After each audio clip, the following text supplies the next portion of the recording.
തരൂരിനെതിരെ കോൺഗ്രസ് പടപ്പുറപ്പാട് തുടങ്ങിക്കഴിഞ്ഞു. നിരന്തരം പാർട്ടിയെ സമ്മർദ്ദത്തിലാക്കുന്ന തരൂരിനെ ഒഴിവാക്കിക്കൊണ്ടുള്ള മുന്നോട്ടു പോക്ക് കോൺഗ്രസ് ശീലിച്ചു തുടങ്ങുകയാണ്. ഒരു നാൾ പാർട്ടി വിടും എന്നുറപ്പുള്ളത് കൊണ്ട് തന്നെ ഔദ്യോഗിക പ്രഖ്യാപനം വരും മുൻപ് തരൂർ കോൺഗ്രസിൽ ഇല്ല എന്ന ശീലം വളർത്തിയെടുക്കാൻ കോൺഗ്രസ് തുടങ്ങുകയാണ്. നേരിട്ട് തരൂരിനെതിരെ നിരന്തരം പറയുന്ന ആളാണ് കെ മുരളീധരൻ. അദ്ദേഹം ഇന്നലെ നടത്തിയ പ്രസ്താവനയും അത്തരത്തിലുള്ളതായിരുന്നു. ശശി തരൂരിനെ തിരുവനന്തപുരത്ത് പരിപാടികളിൽ പങ്കെടുപ്പിക്കില്ല എന്നാണ് കെ മുരളീധരൻ പറഞ്ഞു വെച്ചത്. തരൂരിന്റെ കാര്യം വിട്ടു, അവരെ കൂട്ടത്തിൽ കൂട്ടില്ല, നടപടി വേണമോ എന്ന് ഹൈക്കമാൻഡ് തീരുമാനിക്കുമെന്നും മുരളീധരൻ പറഞ്ഞു വെച്ചു.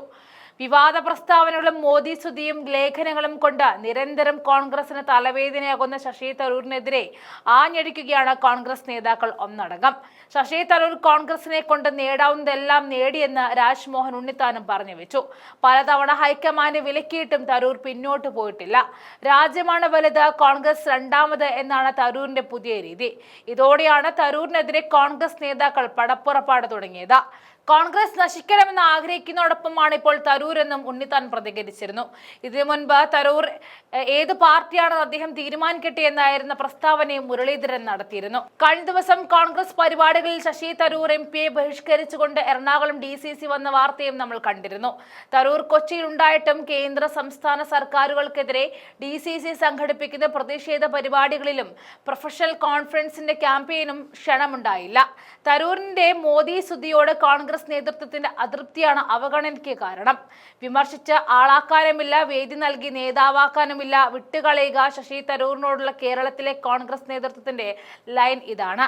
നരേന്ദ്രമോദിയെ പ്രശംസിച്ചും അടിയന്തരാവസ്ഥയെ കടുത്ത ഭാഷയിൽ വിമർശിച്ചും മുഖ്യമന്ത്രി സ്ഥാനത്തേക്ക് ഏറ്റവും ജനപിന്തുണയുണ്ടെന്ന സർവേ പങ്കുവച്ചും കോൺഗ്രസിനെ തരൂർ വല്ലാതെ പ്രതിസന്ധിയിലാക്കി. പ്രവർത്തക സമിതി അംഗമായ തരൂരിന്റെ കാര്യത്തിൽ ഹൈക്കമാൻഡ് തീരുമാനമെടുക്കട്ടെ എന്നായിരുന്നു പ്രതിപക്ഷ നേതാവ് VD സതീശൻ പ്രതികരിച്ചത്.